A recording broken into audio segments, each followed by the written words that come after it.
please join me in welcoming Fabian.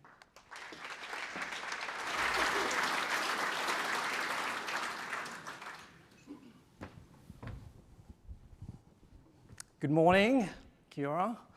And as we say in IKEA, hey, not hedge. I know it looks like hedge, but it's hey. Swedish for hello.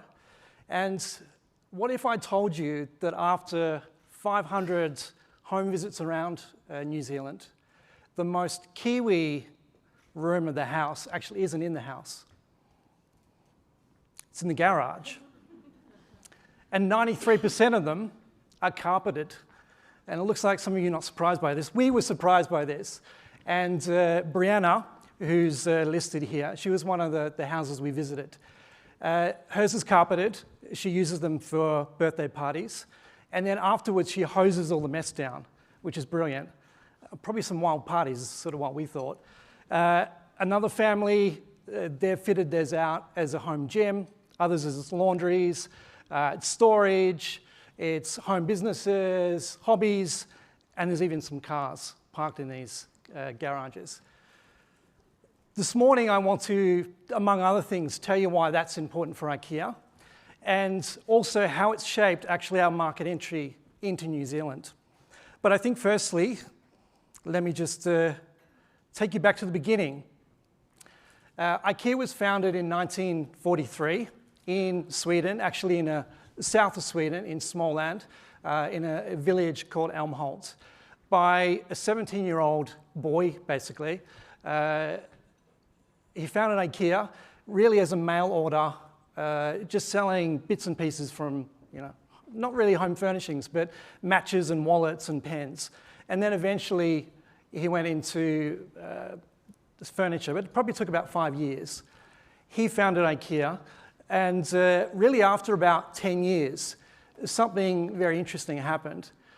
The fourth employee from IKEA had a problem one day. He was trying to get a new coffee table into his car. I think a lot of us have been there, and it wouldn't fit. And so he had a very simple, but actually revolutionary idea. What if we just unscrewed the legs? And really at that point, the IKEA Flatpack was born. Probably not invented by IKEA, but certainly made famous by IKEA. And actually it allowed furniture to be portable, to be affordable, and actually accessible not only through Sweden, but actually in the end across the world. Fast forward a little bit. We actually opened our first IKEA store in Älmhult in 1958. This is the photo here, back in the day. And actually what was different about this was up until that point, of course, it was a lot of mail order, but this was the first time in which you could see and try and touch a product, furniture product, before you actually bought it, which sounds ridiculous now because we go into showrooms, we go into all sorts of retail stores, and that's just a given. But this was really revolutionary at that time. And as we probably say, the rest is history. Now, IKEA has changed and evolved a huge amount over the last 82 years. Probably as much as the IKEA logo. Really, we've gone from what was mail order in the 40s, 50s, then to cash and carry through one of our IKEA stores, and I think most people would be familiar with the IKEA store concept. Then we moved to multi-channel, and we introduced the IKEA website, and then eventually you could shop online in the sort of 2000s. And now we're operating as a truly omni-channel retailer, where we have a number of different digital and physical touch points, customer meeting points, services that allow customers to be able to really interact with us in the ways that they would like. When, where, and how. And this is sort of how we're moving forward. There's one thing that probably hasn't changed really, maybe not from the beginning, but definitely in the 70s when this was first documented. And that is the IKEA vision. To create a better everyday life for the many people. And this is something that really drives, one, our expansion to try and be closer to where people are in new ways, new formats, both digitally and physically. It really sort of guides the whole business. And when we talk about the many, it really is that enormous group of people that have big dreams, but actually thin wallets. Although we're quite happy to have people that have big dreams and thick wallets as well, just to be clear. But that really is the group that we've identified as a group that we can make probably the biggest difference in their lives through creating affordable, hopefully beautiful, well-designed, functional, quality furniture that will improve their life at home. I'm going backwards here. Today, we've moved a little bit from our beginnings, our humble beginnings there in Elmholt. We have about 220,000 IKEA employees around the world. We have 489 IKEA stores, full-size IKEA stores. We have a lot of smaller meeting points as well in 63 markets, 63 countries around the world. 4.6 billion visits to the IKEA website, 915 million visits to the IKEA store last year. And we did about 44.6 billion euro sales through our retail stores and online. So quite some transformation in the last sort of 82 years. But of course, we are actually the biggest home furnishing company in the world. But it perhaps hides the reality that this has not been a smooth journey. And what has worked, and all worked very well back in Sweden, in Elmholt, hasn't necessarily worked everywhere across the world. Perhaps, here I go again, backwards. Perhaps our biggest lesson was in Japan. We entered Japan in the early 70s, 74 actually. And on paper, this looked like it would be the right thing to do. We had huge success in Sweden, we'd opened in Germany, and we saw some great similarities between Scandinavian design and fairly modern Japanese design as well. It didn't go so well. Let me just say that. We realized actually the Japanese live very different to the Swedes and Germans and a lot of European countries. They had very small spaces. They lived in very small homes. Very few actually owned cars. They slept in different ways. They did different things in their home. They had a very high expectation of services, which was in huge contrast at the time to European-sized furniture, this sort of flat pack, do-it-yourself, self-serve concept of IKEA. And long story short, it was a disaster. It just didn't catch on. And we then exited Japan after 12 years. So one of our lessons, but we came back. We came back about 2 decades later, actually, having learnt a lot about market entries in the US, the UK, around Europe, different parts of Asia. And some of the things that we learnt this time when we opened the first store in Funabashi was this need to really understand the local market. Actually, for us, how people live. What are their needs, what are their dreams, what are their frustrations? And then really looking at our product strategy and adjusting the range for that local market. So at that time, we actually changed our range to be specific for small space living. We added a lot of services. We actually created a completely new kitchen range for the Japanese market, a bedding range for the Japanese market. And I would say now it's been one of our most successful markets. We have 15 IKEA stores now, a number of other custom meeting points.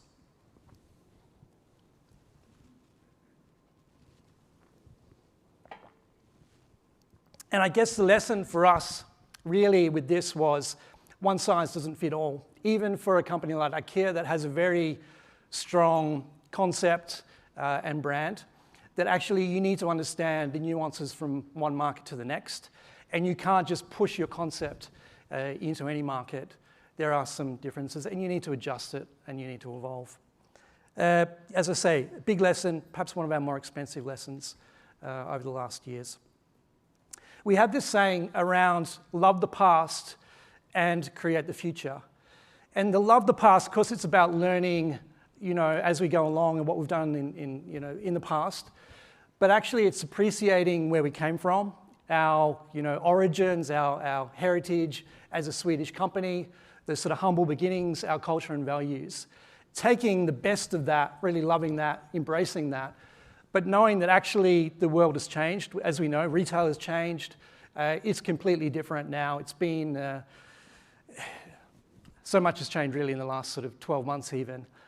It's been disrupted.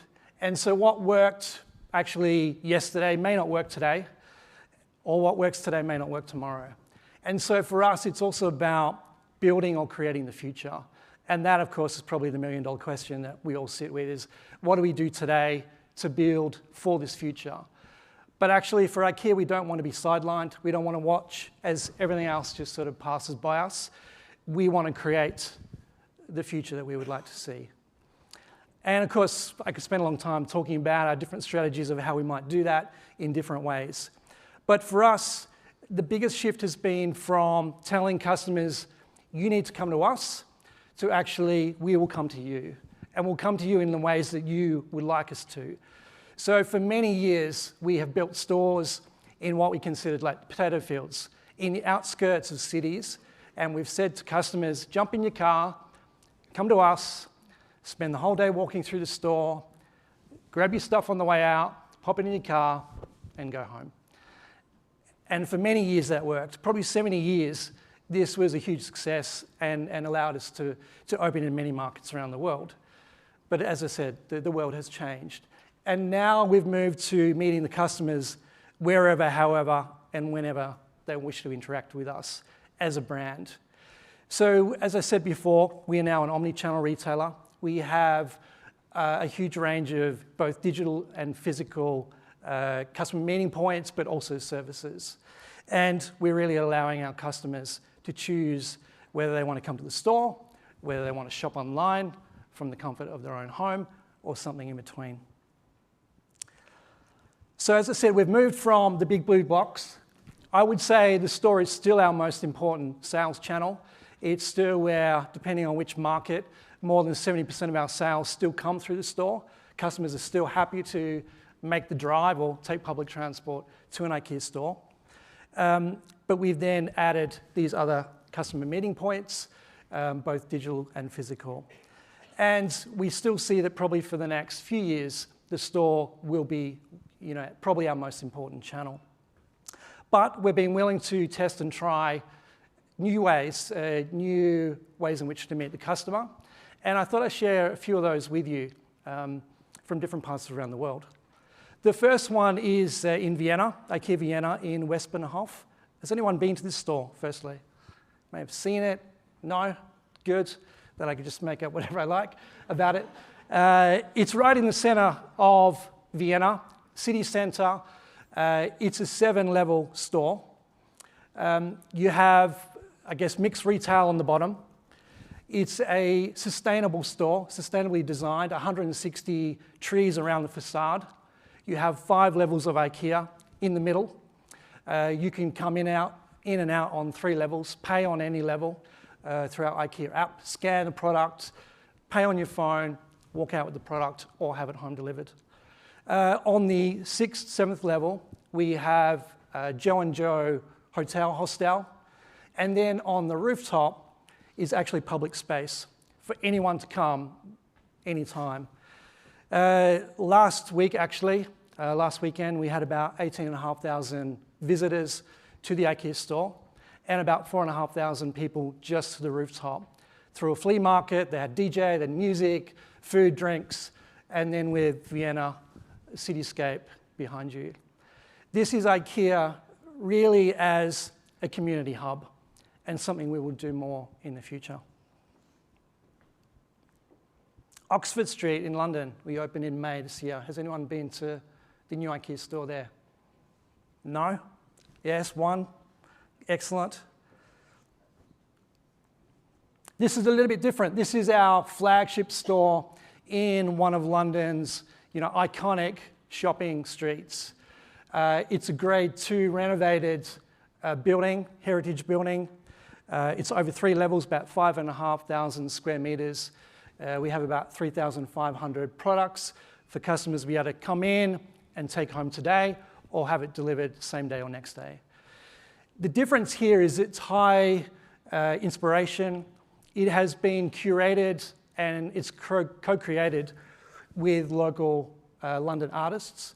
So the way in which our products are reimagined are here that really reflect life at home in London. What else can I say? There's no parking, and there's no parking in Westburnhof either. You come either by public transport or by foot. And it really is a great example of mirroring the local life at home and the neighbourhood around London. And yeah, if you have the chance to go and visit it, I'm sure you'll enjoy it. And then we moved to Soroskar in Hungary. This actually is a traditional standard IKEA store. Been here for many years, but this is probably our biggest transformation of an existing store. We took, and if you're familiar with an IKEA store, often you have a showroom and market hall on 2 levels. We combined that onto 1 level, and then we transformed the ground level to really be a fulfilment unit for the total Hungary market. And so what they've done is implemented automation and AI to be able to address all online orders, and it is now the biggest fulfilment unit in Europe. They do about almost 1 million online orders a year, and that will grow over time. Having said that, the customer experience actually has been improved. It's a shorter journey, it's more digital, it's more interactive, still the full range, still full options in terms of restaurant. The customer experience has been improved. The cost of running the store has lowered, and in the end it's a more profitable store and allows us to work in new ways. And this is a great example of optimizing existing space and reimagining our existing assets for the future. And we'll do this more and more with our standard stores. IKEA New Zealand. So what does all this mean for New Zealand, our market entry? Hopefully it means we've learnt something in the last 82 years and we've been able to apply that to coming to New Zealand. I will not go through this, you probably can't even see it, but this is actually our market entry. Of course we have the store, and that's probably what's got a lot of attention.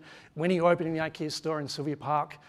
December 4, and it will be fantastic. But actually there is a lot more to our market entry as an omni-channel retailer. It is all these different physical and digital customer meeting points. It's the services, it's the third-party providers that we're working with that all work seamlessly as this sort of ecosystem that we launch into New Zealand. And actually we'll be one of the first countries where we enter for the first time on day 1 as an omni-channel retailer. In many countries we've sort of started with bricks and mortar, cash and carry, and then we've built up over time. And then back to these 500 plus home visits. Why is that important? We learned, as I say, a lot from entering lots of markets. One of the things we really learned in Japan was, yes, you can do your market research, but you need to actually go and see how people live. For us, where home is actually the most important place in the world. And we say that because this is where people live their lives. It's not in the office, it's not on social media yet. It's in people's homes. And we believe that we have a great opportunity to make those homes better. And to make those homes better, we need to understand how people live. And for us, it was crucial that we actually didn't just send people out to look at homes, but we used our own co-workers to go out and have a look at more than 500 homes around New Zealand. We met real people, we met their pets, we opened cupboards, we asked them lots of questions about what they love, what they hate, what they would like to improve, some of their frustrations. And there was lots of surprises. The first one I've already shared with you, that 93% of garages are carpeted. And you're just like, yeah, of course it is. I mean, there's no other country in the world where you use your garage in so many different ways. It really shows, I think, the entrepreneurial spirit around using garage space. So yes, we saw them for birthday parties, but we saw so many different ways in which to use the garage. 88% actually of entryways are crowded because you take your shoes off, you have to put them somewhere, your coats, your jackets, your bags, your keys. Your entrances are a mess, and so I think we can help you out in terms of sorting that out. 43% want their homes to help save or earn money. And again, we see this coming from side hustles, Airbnb, renovations, I think Kiwis are very entrepreneurial. We saw that come through when we visited your homes. 48% struggle with kitchen storage. I think this is a worldwide problem, but I think specifically in New Zealand, you eat at home, you cook at home, you prep, you need good functional space, you don't have enough storage. We can help you out there. 35% grow their own fruits and vegetables. This is linked to sustainability, it's linked to health and eating well, organic food, but it's also linked to cost of living. Yeah, so I think for us, a lot of things that we can tap into. And then finally, 36% of Kiwis dance or sing when no one is around. And this is those that were honest and said that that's what they do. Perhaps it's even higher. We're actually not sure yet how we solve this issue and what we provide in terms of home furnishings. Maybe karaoke or something in the garage. A dance studio, I'm not sure, but an interesting fact. Anyway, these are just some stats, but really behind this sits a lot of insights, lots of stories, actually real people's lives, homes and frustrations. And we're really trying to take that and then bring it into our market entry into New Zealand. We will have 7,500 articles, home furnishing products in New Zealand, and many of them have been, I would say, hand-picked for the New Zealand market.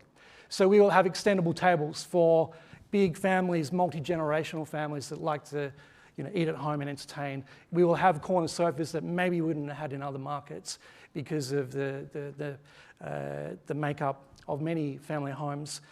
Garage storage, of course, entryway storage, pet-friendly furniture. There's lots of things that we have learned from coming and visiting you in your homes and bringing that into the product range. In the store, we'll actually take that range and show at least 50 plus homes and room settings that reflect life at home in New Zealand. So you won't necessarily see Scandinavian design that looks like a catalogue or a magazine. You will see some familiar things. You will see those garages in different ways. You will see the way in which you live, and that will be reflected with our furniture and our solutions. And hopefully you'll be inspired by what you see. Our food range has also been influenced by our home visits, bigger portions. We'll have some... Okay. We'll actually have 65% of the range will be locally sourced here. Of course, we'll have the meatballs. I think there was a calculation. We sold about 1.4 billion meatballs last year. We're not bringing all of those to New Zealand, but I think you guys will probably up that percentage a little bit. But we'll do more than that. We're going to have the lamb pie. We're going to bring probably the Swedish touch to the pavlova with some lingonberry sauce and many other things, again, that are learnt from our market visits. And then to the store. I could literally talk for hours about the store itself. It will be one of our most sustainable stores. It is basically a big chili bin, the way in which it's been built. The insulation really to keep temperatures quite static in the store, regardless of what happens outside, allows us to lower our energy. It has been awarded 5-star Green Star for this property, for its sustainability properties, which I think is one of the first for this type of building and this size. It's 34,000 square metres over 2 levels with parking underneath. Uses 40% less energy than a similar store in a similar market around IKEA.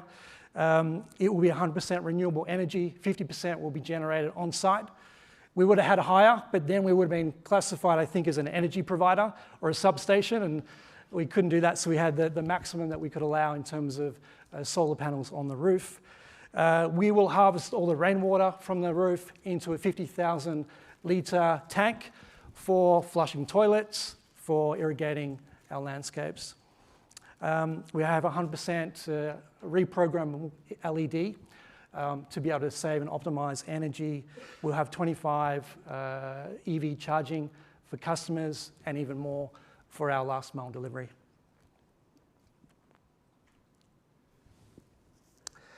We also have a few new things. It'll be a new restaurant solution that really has been tested but not implemented around the world. A lot of digital capabilities to be able to order through your app and then pick up your food. We have a new small land concept for kids play, supervised play area, 24/7, click and collect. We also have automated picking and packing in the store for deliveries. I'll show you a very quick walkthrough of the store. This was taken last week. I think you guys are the first to sort of see a little bit of a glimpse into the store, apart from those that work here. It's not shot by Peter Jackson, unfortunately, but you get a little bit of a sense of what you might see. Some of the room settings still being put together here in the showroom.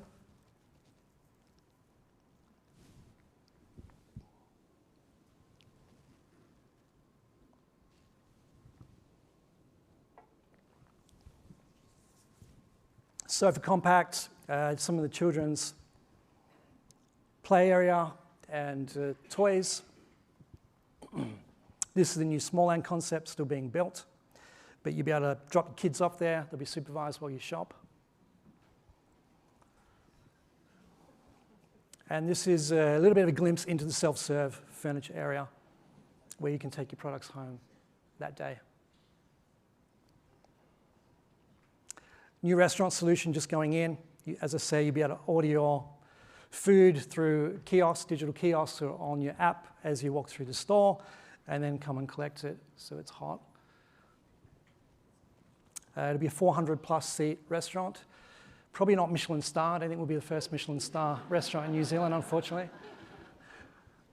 But yeah, a little bit of a sneak peek of what you can expect. And then so many digital tools, actually. Of course, we have the website. We'll have lots of digital kiosks in our stores. But our app is quite special. Of course, you can browse the furniture online through the app. But we have navigation a little bit like Google Maps, where you can walk through the store. It will tell you where the product is, how many steps to what you're looking for. You can scan your products, the codes.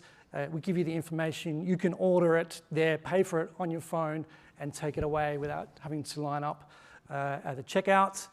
You can do that with food as well. Lots of AI integration into our app. And one thing I'd like to share with you is IKEA Creative. IKEA Creative is a free, easy-to-use 3D room designer that helps people shop more confidently for furniture and decor. Customers can use IKEA Creative to explore products and experiment with them in one of 3 different types of realistic spaces. First, the starter rooms. Using one of 2 types of pre-built starter rooms is the fastest way to try combinations of products in a realistic space and see what looks good together.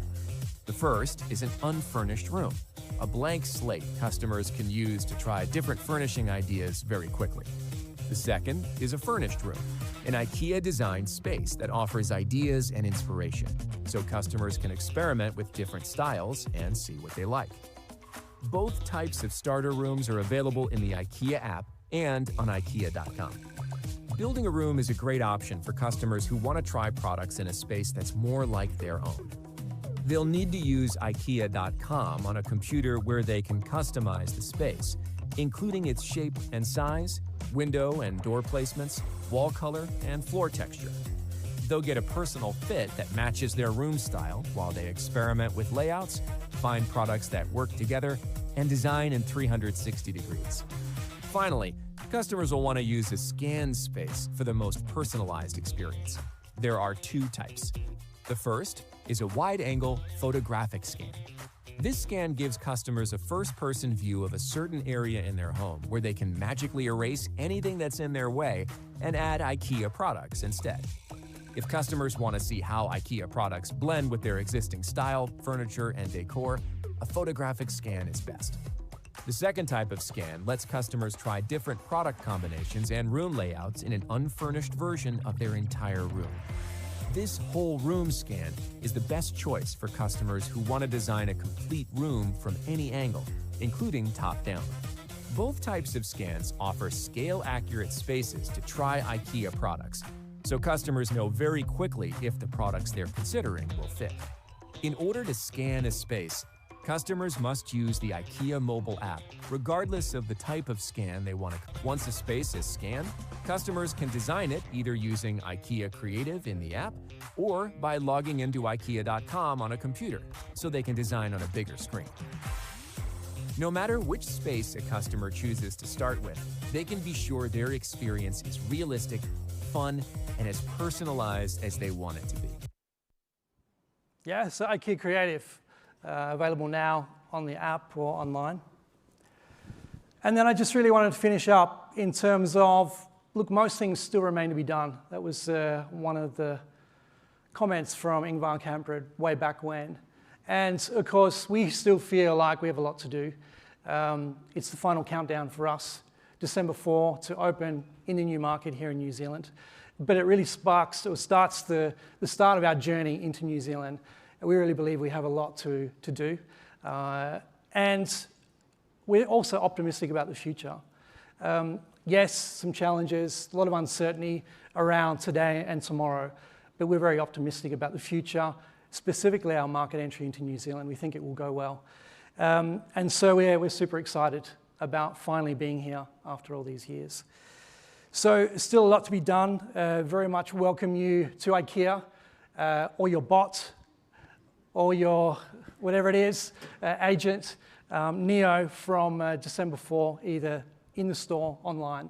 And yeah, we look forward to seeing you then. Thank you.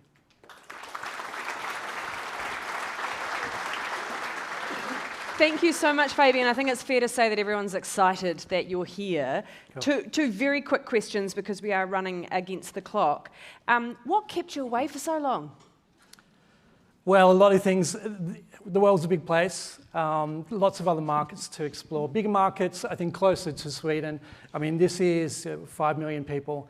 Probably the furthest country away from Sweden. That creates some challenges, but we always wanted to come, and we think now is the right time. Our omni-channel capabilities allow us to be everywhere. I think there's a few delegates from the South Island, because there's one saying, when are you coming to the South Island? And when you open on December the 4th, will online delivery to the South Island be available? Of course, yes. And we have 29 pickup points around New Zealand. They'll deliver, of course, to your home, but if you want to collect it from one of our third-party pickup points, they will be on the South Island as well. And then we're looking, because we're focused on opening in Auckland, in Sylvia Park, the store, but we'll continue to look at opportunities in Wellington, Christchurch, specifically over the coming years. Oh, if you want to give Fabian your business card on his way out the room, do that. If you're based in the South Island, please put your hands together for Fabian Winterbine. Thanks. Thank you very much.